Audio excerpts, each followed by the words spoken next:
El dolor físico nos puede afligir a todos, pero ¿qué pasa cuando no lo tratamos adecuadamente? En esta edición de Efecto Naim, exploramos la crisis que enfrenta Estados Unidos por el uso excesivo de potentes fármacos para el dolor.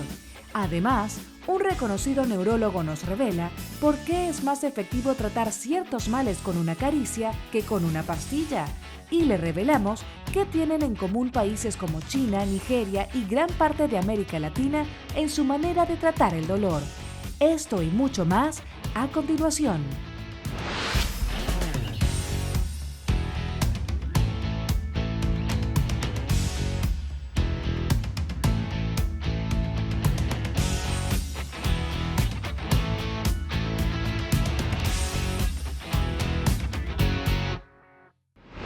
Bienvenidos, soy Moisés Naim, desde Washington. Encantado de estar de nuevo con ustedes, como siempre.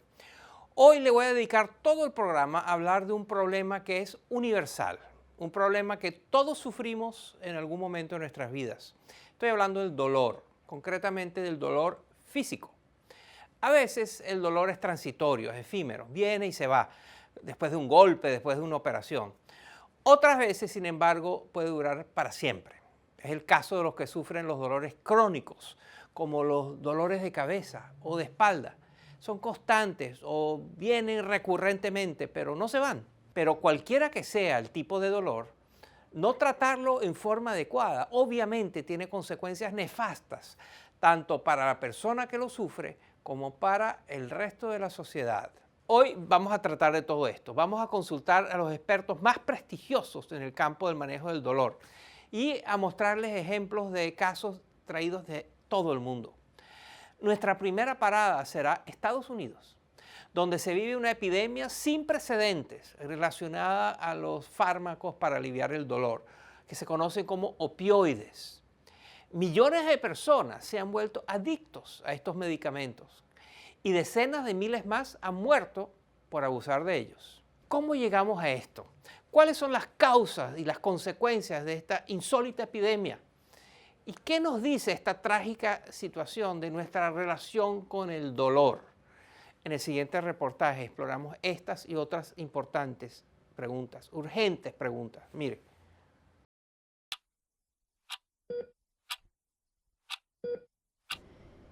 Cada 12 minutos y medio muere un estadounidense por sobredosis de opioides. Ryan Brown, de 28 años, fue uno de ellos. Hicimos todo lo posible por ayudarlo, pero nada funcionó.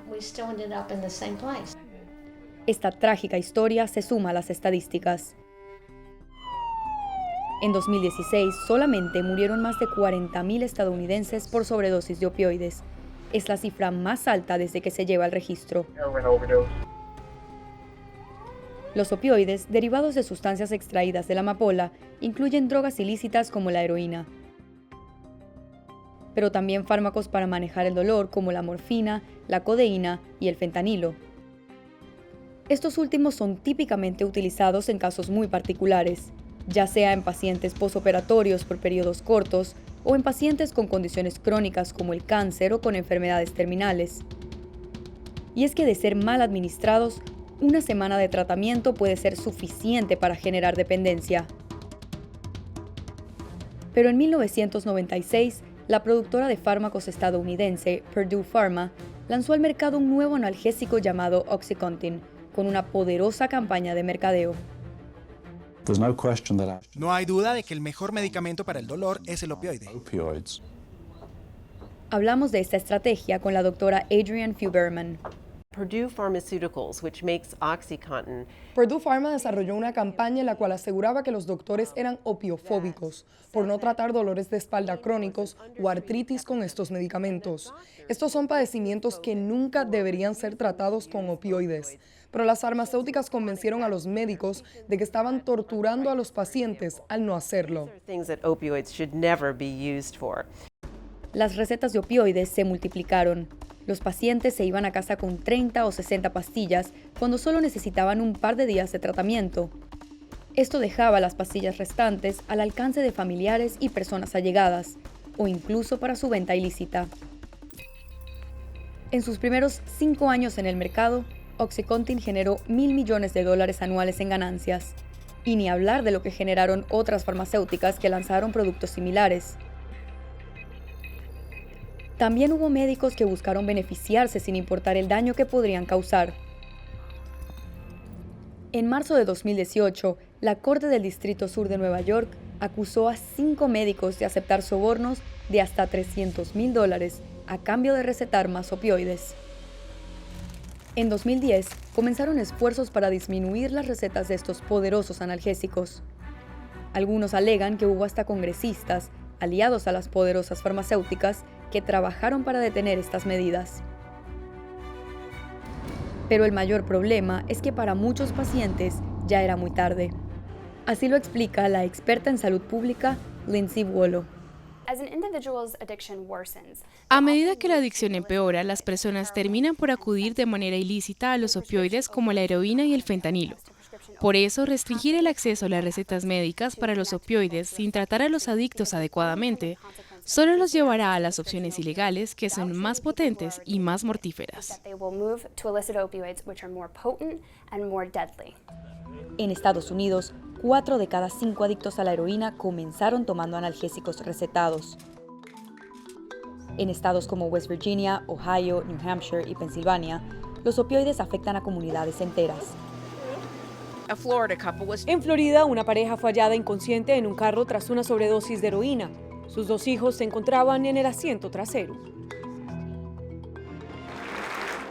A finales de 2017, el presidente Donald Trump declaró una emergencia sanitaria por la crisis de opioides.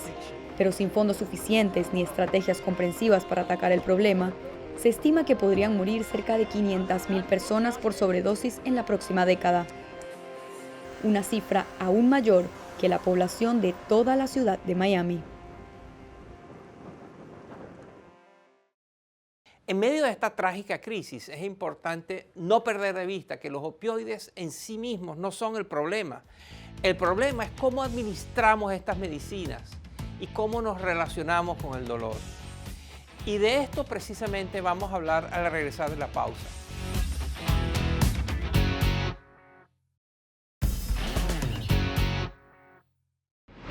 Comencé el programa hablándoles de la trágica crisis que se vive en Estados Unidos con la adicción a los opioides. Y en medio de todo esto son muchos los que han hecho un llamado a cambiar la manera como la medicina y la sociedad, como todos nosotros, nos relacionamos con este tema, el tema del dolor, sobre todo el tema del dolor crónico. Entre quienes han estado pensando sobre esto está nuestro invitado de hoy. Se trata del neurólogo español Jordi Montero, uno de los referentes mundiales en esta materia, en este debate. Lleva más de 40 años tratando a pacientes que sufren de dolores severos e investigando las causas de su sufrimiento a través de un estudio del cerebro. Tras esta rigurosa trayectoria, el doctor Montero ha llegado a una sorprendente y muy controversial conclusión. Él afirma que detrás del dolor crónico, como por ejemplo el dolor de espalda, lo que hay son emociones. El doctor Montero quiere revolucionar la manera como tratamos estos tipos de dolores, que hoy afectan a nada más y nada menos que 1.500 millones de personas en todo el mundo, es decir, un 20% de la población del planeta. El doctor Jordi Montero ha recopilado sus interesantes hallazgos en un nuevo libro que se titula Permiso para quejarse. Nuestro colega Hassan Nazar estuvo en Cartagena de Indias conversando con él para Efecto Naim. Miren. Jordi Montero, bienvenido al programa. Muchas gracias. Este libro, que ya lo vamos a estar abordando, pues titula Permiso para quejarse. Y ahí, evidentemente, usted plantea múltiples ejemplos de pacientes, de personas que usted ha tenido que tratar, que han llegado con distintos tipos de dolor. Y usted asume el rol de analizar a esos pacientes, de mirar la coyuntura de esos pacientes con una visión distinta. Cuéntenos exactamente cómo es ese procedimiento. Los animales, cuando sufrimos una lesión en nuestros tejidos, un pinchazo, una quemadura, un tumor, una infiltración cancerosa, una infección, suena una alarma. Esto es el dolor agudo, lo que en neurología llamamos nociocepción. Y además es tratable, porque el uso de determinados fármacos, como los opiáceos y los antiinflamatorios, en las 2 últimas generaciones, en las 2 últimas generaciones ha sido, nos ha permitido librarnos, al menos para los ricos, del dolor agudo. El problema es el dolor crónico. ¿Cómo se puede establecer cuándo es crónico? ¿Es un periodo?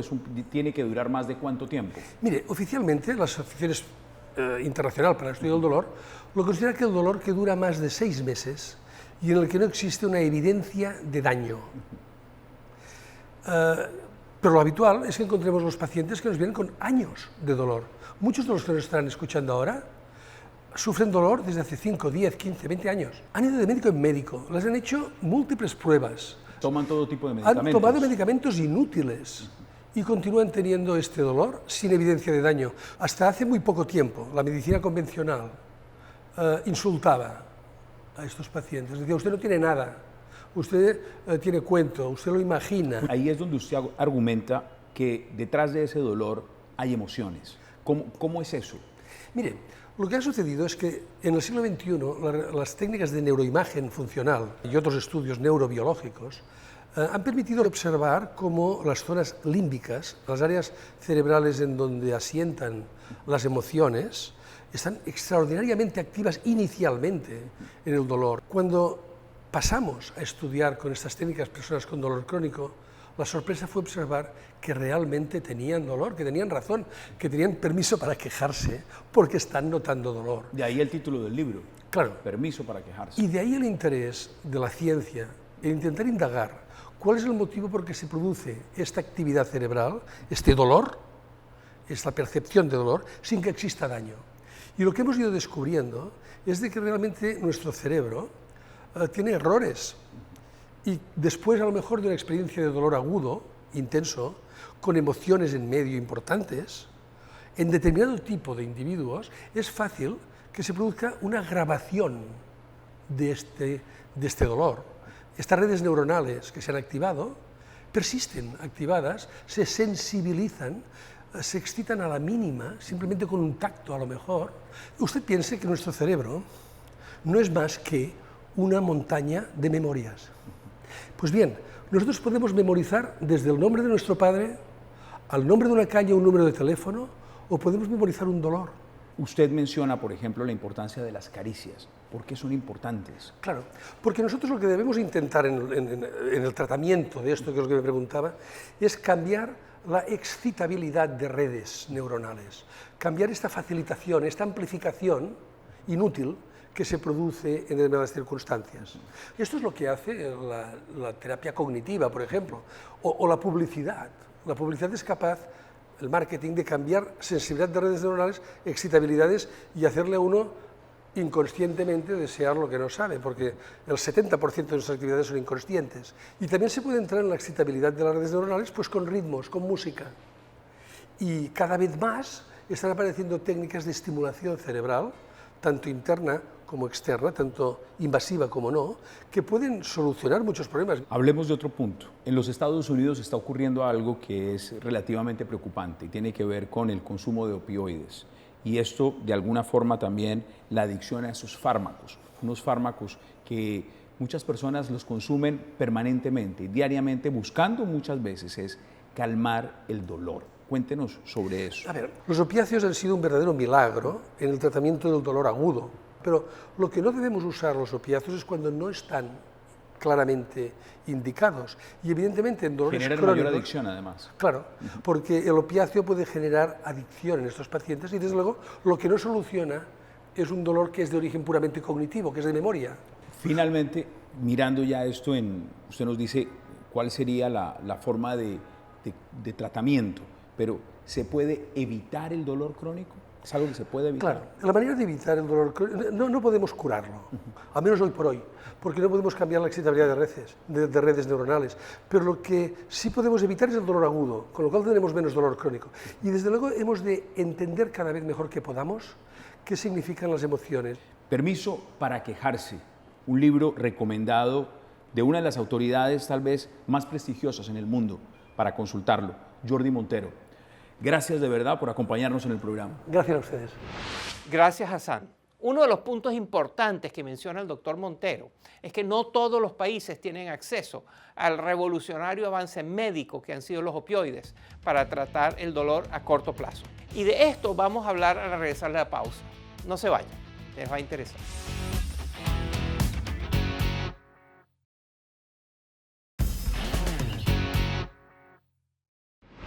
Les voy a mostrar un gráfico. Este gráfico muestra el acceso a fármacos para aliviar el dolor en diferentes países y revela una tendencia muy interesante y muy preocupante. La mayor parte de estos medicamentos se consumen en Norteamérica, en Oceanía y en partes de Europa Occidental. En total, estas regiones representan solo un 17% de la población mundial. Mientras tanto, en gran parte de Asia, África y América Latina, estos fármacos son muy escasos. Esto es un gran problema, pues los opioides son esenciales para aliviar el dolor intenso que sufren los pacientes, por ejemplo, de cáncer o de enfermedades terminales, o de aquellos que se han sometido a cirugías invasivas o han sufrido quemaduras extremas. Así es. Aunque no se ha dejado de hablar de la crisis de sobreuso, de adicción, de excesivo uso de los opioides en Estados Unidos, en gran parte del mundo se sufre de otra crisis, que es la falta de acceso a estos importantes medicamentos. ¿Quiénes son los culpables? ¿Cuáles son las consecuencias? ¿Y cómo se está enfrentando este problema en diferentes partes del mundo? Esto y más se lo contamos a continuación. Sí me he sentido grave, le digo para morirme, que yo a veces lo deseo porque no aguanto el dolor. La droga es la que me tiene caminando prácticamente. Si no me ponía el medicamento, me enloquecía el dolor. Uno lo requiere para sobrellevar su vida y para seguir activamente. Son los testimonios de pacientes del Instituto Nacional de Cancerología de Colombia que han recibido algún tipo de opioide. Estos fármacos pueden ser tan vitales para ciertas personas que algunas organizaciones de derechos humanos consideran que privarlos de ellos sería un acto de tortura. Aún así, la gran mayoría de los países no cuenta con cantidades suficientes para cubrir la demanda. En China, solo el 16% de los pacientes que requieren opioides los reciben. En India, el 4%. Y en Nigeria, menos del 1% tiene acceso a estos medicamentos.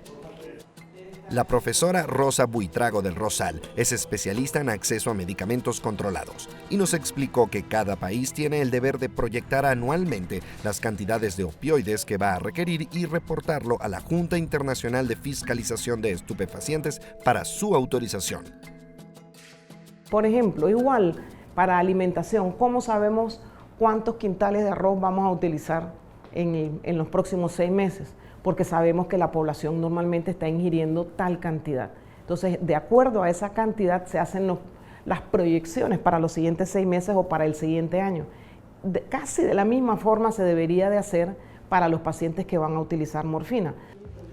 El problema, en muchos lugares del mundo no existen cifras sólidas sobre el número de pacientes que sufren de cáncer, VIH u otras enfermedades crónicas y que por lo tanto necesitan de estos fármacos. Así que se estima por debajo de la necesidad real. Por otro lado, la conversación internacional sobre los opioides se ha enfocado más en el control de sustancias ilícitas como la heroína que en la disponibilidad de fármacos para manejar el dolor.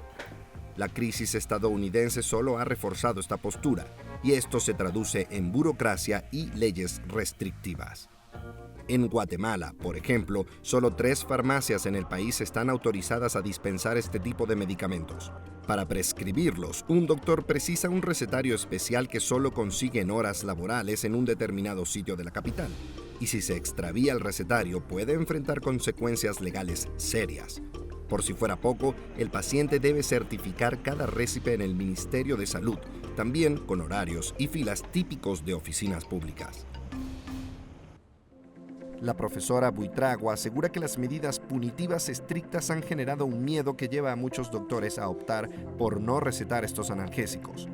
Pero también puede que exista resistencia por parte del paciente, ya sea porque asocia estos fármacos con el fin de la vida o por el temor a generar dependencia.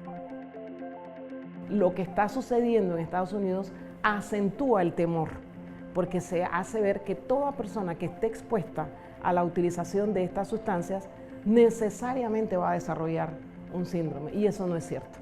Todas las poblaciones del mundo prácticamente están expuestas al uso de alcohol y pocas desarrollan el síndrome conocido como alcoholismo. Los expertos hacen énfasis en la utilización de terminología menos estigmatizante, como medicamento en lugar de droga o síndrome de dependencia en lugar de adicción. Pero quizás la mejor manera de enfrentarse al miedo es con datos. En una investigación encomendada por Naciones Unidas, en la que Buitrago entrevistó a 200 profesionales con hasta 35 años de experiencia tratando pacientes que reciben opioides, encontró pocos casos de dependencia. Otros países están tomando medidas para evitar abusos por parte de grandes farmacéuticas que podrían llevar a una crisis como la que se vive en Estados Unidos. En Uganda, por ejemplo, existen organizaciones que distribuyen morfina de forma gratuita a hospitales públicos, saltándose así a los proveedores. Los voceros también subrayan la importancia de estudiar con detenimiento el historial de cada paciente para detectar cualquier riesgo de dependencia. Y es que los opioides no deben ser motivo de sufrimiento innecesario, ni por recetarlos en casos no adecuados, ni por privar de ellos a quienes realmente lo necesitan. Como si uno se fuera para el otro mundo y volviera, y eso es algo que uno no puede describir porque solo uno lo siente. Los avances de la ciencia y la medicina nos han permitido eliminar muchos sufrimientos innecesarios. Hoy ya no hace falta morir con dolor, pero los médicos y los gobiernos del mundo deben coordinarse, deben trabajar para que esto sea una realidad a nivel mundial y no solo para unos pocos afortunados de países ricos. Lamentablemente se nos acabó el tiempo. Espero que les haya interesado el programa de hoy. Como siempre, puedes seguirnos a través de nuestras redes sociales. Y si quieres recibir nuestros programas todos los lunes, por favor, simplemente vaya a nuestra página web, efectonaim.com. Allí se puede inscribir en nuestro boletín. Simplemente tiene que poner su dirección de correo electrónico y le mandamos el programa automáticamente, sin costo alguno. Gracias por acompañarnos. Nos vemos la semana entrante.